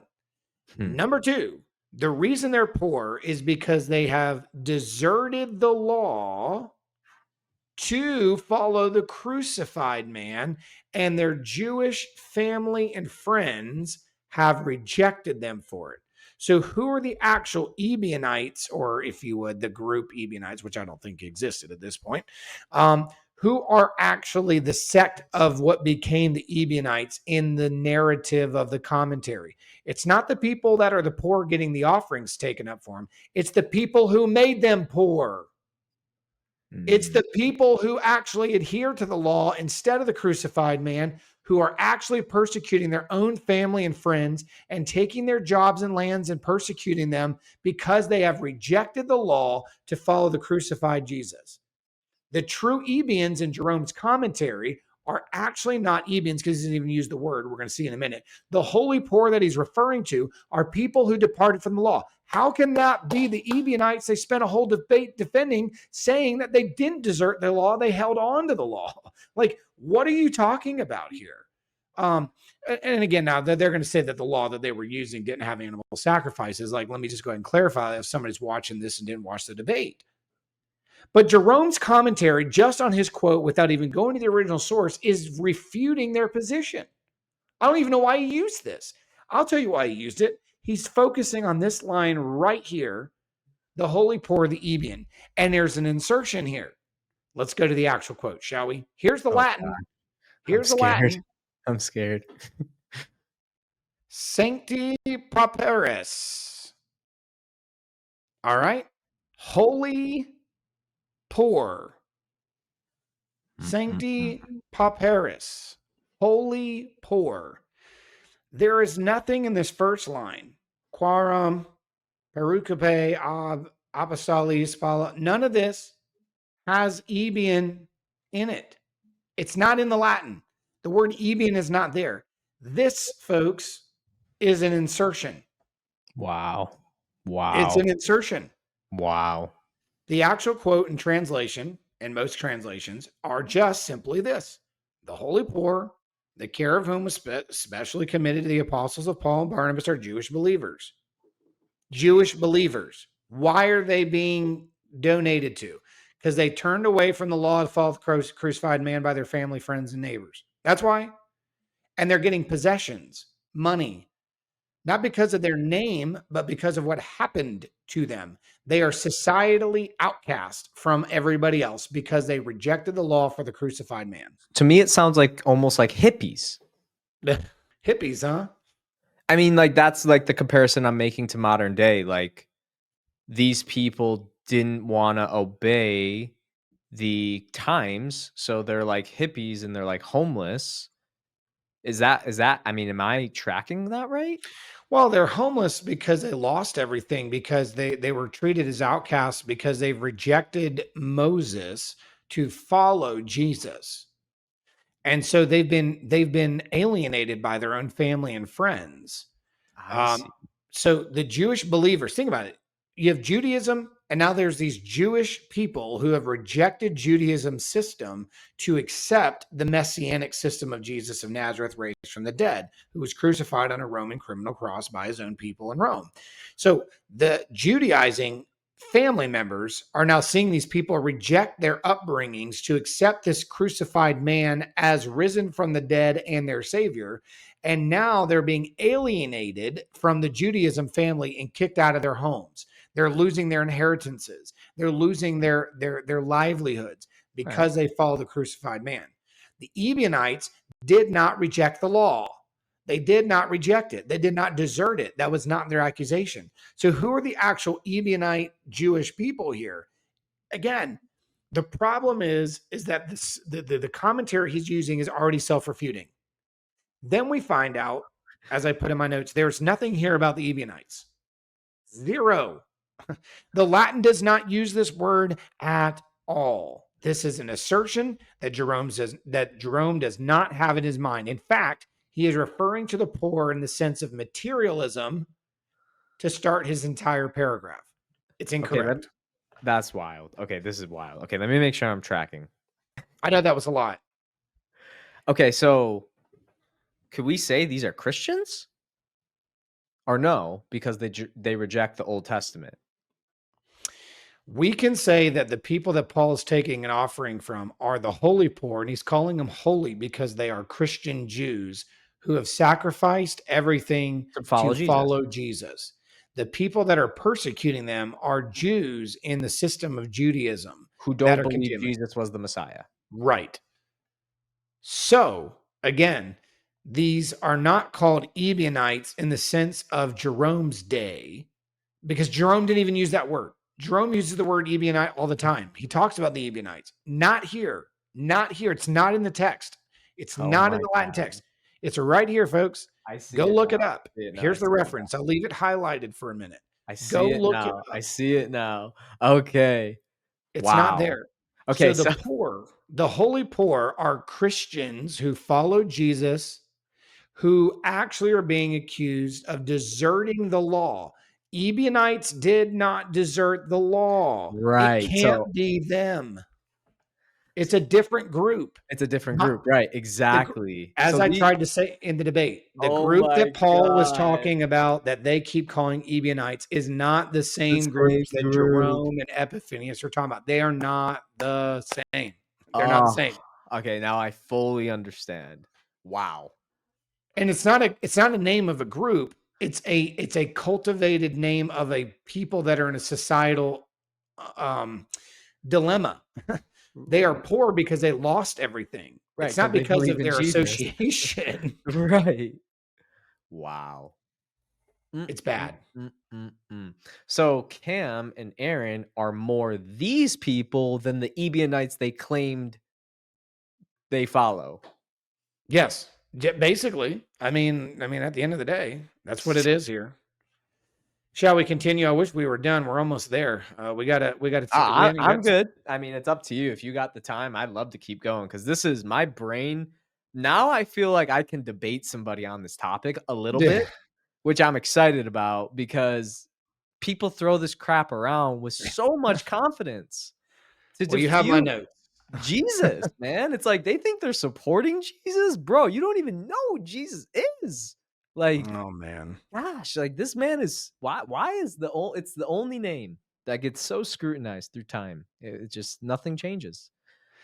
Crazy. Now, this one is very, very important to the debate because we got into the question of is Nazarene, Nazarite, Or Nazareth, is it should we let place? Aaron show the quote first? Yeah, yeah. Yeah, I let's think let it's on the next. I think it's on a different slide. this is so insightful, man. Thank you so much for doing this. So that's the one we just showed was By the not apostles true. to Paul are the Jewish believers. And then we have some other quotes talking about the corroboration here between Nazarenes and Ebionites. The Nazarene sect was before Christ. And we saw a minute ago, the Nazarenes were basically synonymous with Ebion.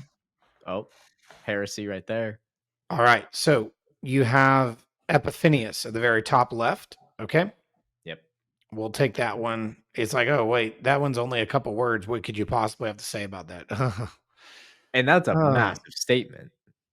The well, Nazarene here it sect was is. before Christ because that I mean, I don't believe in their theory at all, but that would make it because their whole thing was like Jesus wasn't a part of the Essenes or the Nazarenes, but he was influenced by them, essentially, is what they Right, say. right. Which was a 20-minute debate in of itself Right. because we believe that Nazarene is based on his place. Right, his location. Hence, in John 1, can anything good come from Nazareth? Right. That was the whole And then discussion. Cam Anyway, tries to say, like, that's the whole chicken before the egg thing. I don't oh, I really agree know. with him at all. Actually, when I watched that back, I was like, I'm surprised you and Wesley didn't dig into him there, but I know it was getting late and everyone was like, this is just silly. Our brains were falling out at that point. The Nazarene sect was before Christ. Once again, just Epiphanius. He actually put the location on that one, I'm pretty sure. So good for him on that. Yeah. But it didn't mention that it was in book 1. So I actually pulled up the full citation. So catch this. You want to share your screen? So here's his quote. Nazarene sect was before Christ. Actual quote, for by hearing just Jesus' name and seeing the miracles performed by the hands of the apostles, they came to faith in Jesus themselves. And since they found that they had been conceived at Nazareth, a place, not a group, okay, catch it, and brought up in Joseph's home, where? In Nazareth, a place that they don't believe existed. And we showed archaeologically that it did. And for this reason is called Jesus the Nazarene. Why is Jesus called Jesus the Nazarene? Because he's from Nazareth and was brought up in Joseph's home in Nazareth. Again, why not include this quote of Epiphanius? The argument that they're making is that Jesus is a Nazarene, not because he's from Nazareth, but because he's a part of a group that was before him. But if you read the whole quote, that's not what Epiphanius is actually saying. He's saying the name Jesus of Nazareth came from his town he grew up in and mentions Joseph's home. Okay? In the gospel, as the apostles say, Jesus the Nazarene, a man approved by signs and wonders and so on. They adopted this name so as to be called Nazareans. The name came from the city or the town Jesus grew up in. Now, he clarifies because there's a lot of Nazes. Nazarene, Nazarite, Nazareth. You see all these terms. He says, not Nazarites. That means consecrated persons. Anciently, this rank belonged to the firstborn sons and men who had been dedicated to God. Samson was one, and others after him, and many others more. Moreover, John the Baptist too was one of those same persons who were consecrated to God, for he drank neither wine nor strong drink. The regimen appropriate for one of the ranks was prescribed for such persons. They did not call themselves Nazareans either. The sect, the Nazareans, was before Christ and did not know Christ. Catch it, catch it, Oh, catch it, catch it, catch it. There's three groups. You with me? oh, I The am. Yeah. Nazarenes, okay? The Nazarenes, which come from Jesus of Nazareth. That was the early Christians. That's what they named themselves after. Jesus the Nazareth. Jesus of Nazareth, the Nazarene. Okay? Then you have the Nazarites. Jesus also not one of those. That's a special group given to people who dedicated themselves, like Samson, who didn't cut his hair or drink, all that. John the Baptist is another one who took the Nazarite vow. Okay? That's another Naz word. Here's another one he's saying. Nor did they call themselves Nazareans either. The sect of the Nazareans was before Christ and did not know Christ. So this quote here, the Nazarene sect was before Christ, is talking about a different group, the Nazareans, not to be confused with this word. Look at the spelling. Nazore or Aean, Nazarene, as opposed to this word here, and I will zoom in actually if we need to. NASA, okay, we're already seeing the differences here. You see it? Wow. Yep. Nazorea. Now, again, this is put into English, but Right. Epiphanius is making a point. NASA as opposed to ZO. Raeans. They look like the same word. They are not the same word, just like this is not the same word.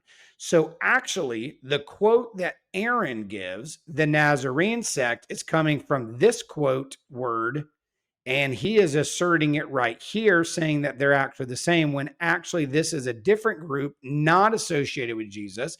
And they're saying, see, this group existed before Jesus and they're all a part of the same sect. False. They are not. Jesus's group and the apostles that came to faith in him found that they called themselves by the name Nazarene because of Jesus's town and upbringing and association. And Epiphanius is saying not to confuse with the Nazarite people or the later group that was before Jesus. And all Aaron did, maybe intentionally or unintentionally, we don't know, is put this group in this quote. That's what he did. Maybe unintentionally. But what we just saw here is actually Epiphanius is saying the exact opposite. He's saying the opposite of that. Right. And you say that so many times in the debate, and they're not tracking because they clearly don't have, number one, your same level of understanding, but number two, clearly the right quotes, because I'm like not smart at all. I didn't go to any college. I'm virtually a high school dropout, and I can understand this. It's not hard. Here's my summary. Epiphanius is making the distinction to clarify that the Nazareans are not the same as the Nazarenes, nor are they the same as those who took the Nazarite vow. He also makes mention of some of the early Christians followed the name Nazarene because Jesus was from Nazareth. This goes against their view. The Nazarene was a belief system, not a place. Aaron conflated three different paragraphs to form the last one. Okay. So he conflated three paragraphs and three names to form that one line. That's why I said it sounds like, oh, one little line. What could you possibly spend time talking about it?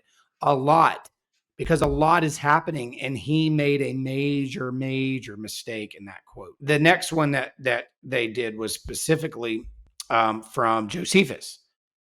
So if you want to pull Josephus, the Essenes are the Jews by birth, but they show more love for each other than other sects. Yep.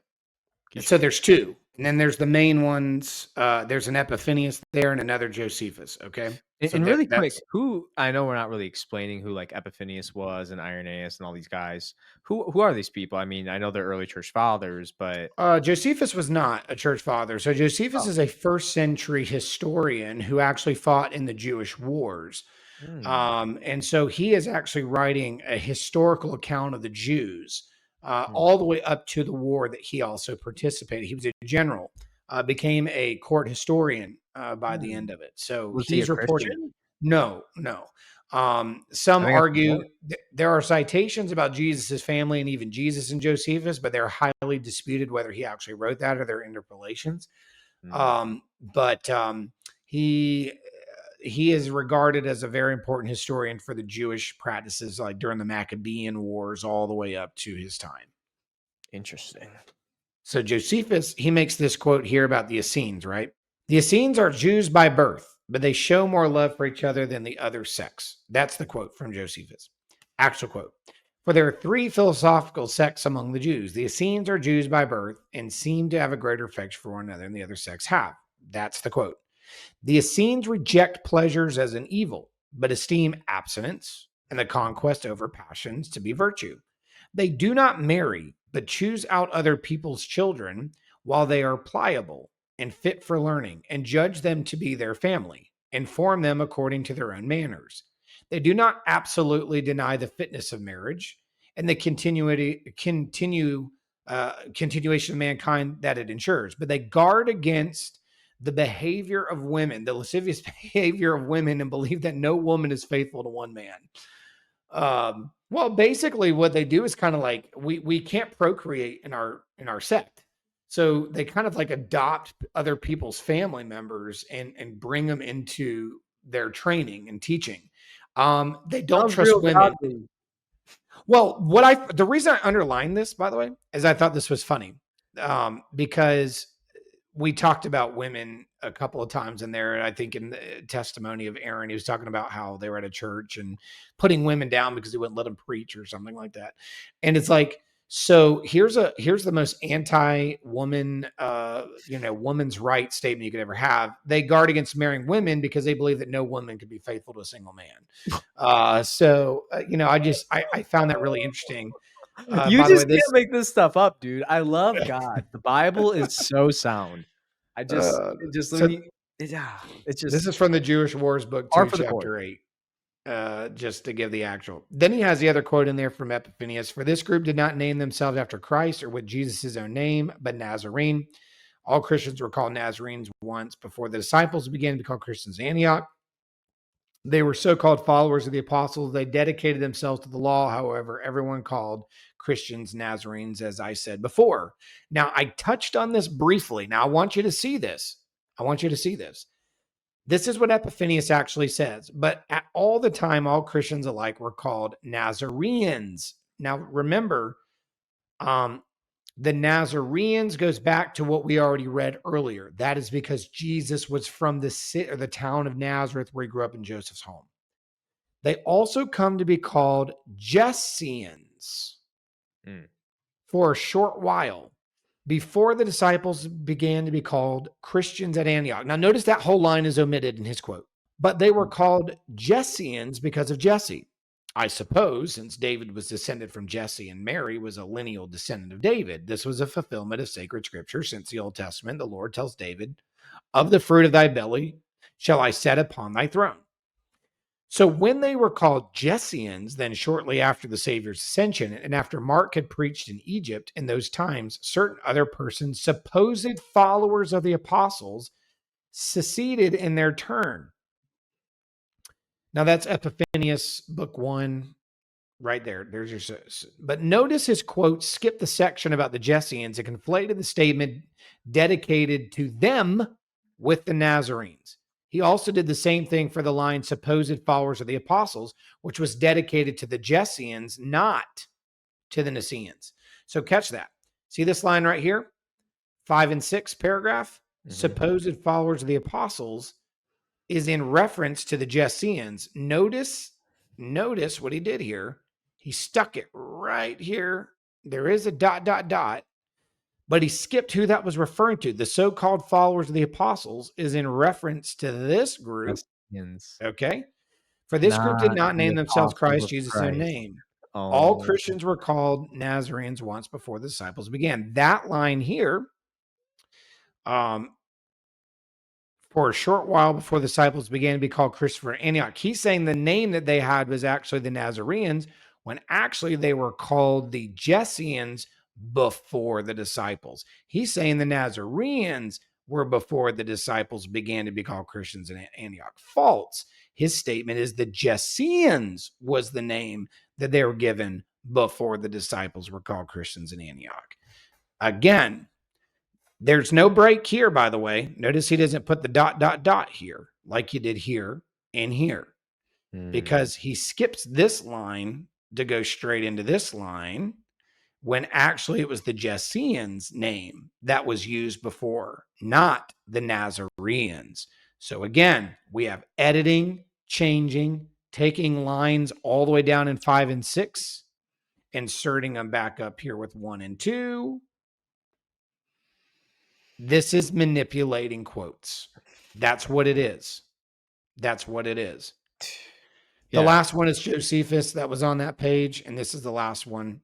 They teach and there's, I told you we could do a 20-hour episode on this, just going through all of his slides.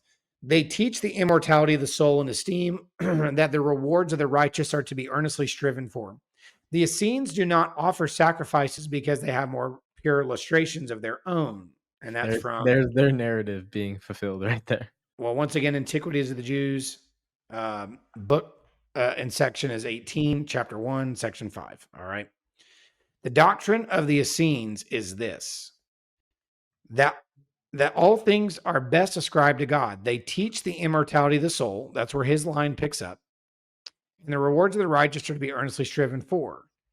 And when they send what they have dedicated to God into the temple, they do not offer sacrifices because they have more pure lustrations of their own, on which account they are excluded from the common court of the temple, but offer their sacrifices themselves.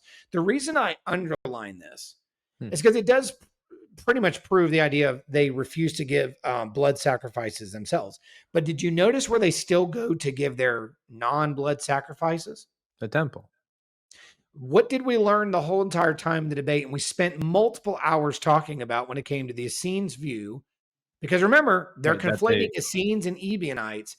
What did the Ebionites continue, to do?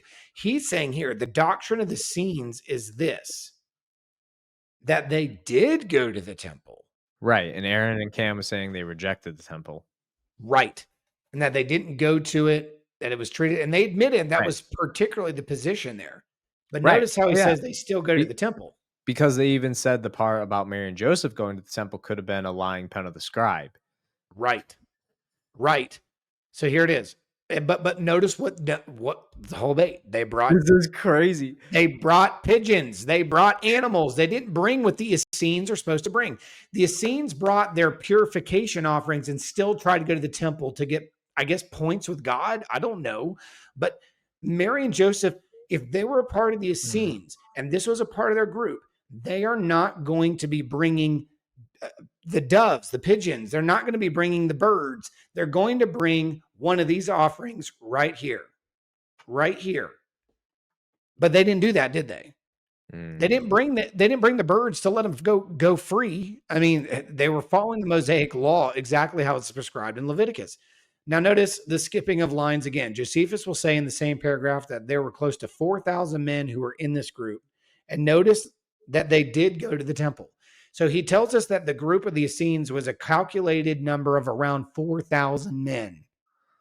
Only 4,000, okay, that were a part of this group. It wasn't a big group, it's a small group. But they did go to the temple. The opposite of what Jesus' family did, the opposite of what Jesus did, the opposite of what all of his ministry encompassed was the temple, okay? So all that to say, we have major issues with the slides here, major issues with the quotes. And honestly, when you corroborate them, it works against them. It actually destroys their argument. Wow. So I'm going to start using their slides moving forward against them, and say, actually, I'm going to use your slides, but let me use them to show that they're actually defending our position, not yours. Wow. How the turntables, as jeez, man, as that's we bad. learned from Michael Scott. That is bad, dude. I really hope people watch this. Because this is the summary of my life, man. I mean, deception. It's deception. half truths positioned as full truths, twisting things around, this and that. It's like, again, nobody will ever deny Jesus. If you're in a spiritual sect, will ever deny Jesus was a person or a great teacher. But what they will deny always that differentiates them from everybody else is if they believe he's the Son of God as described in the Bible.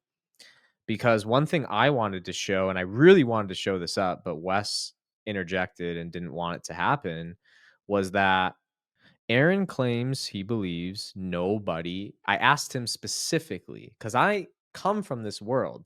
I asked him, Aaron, do you believe you are God?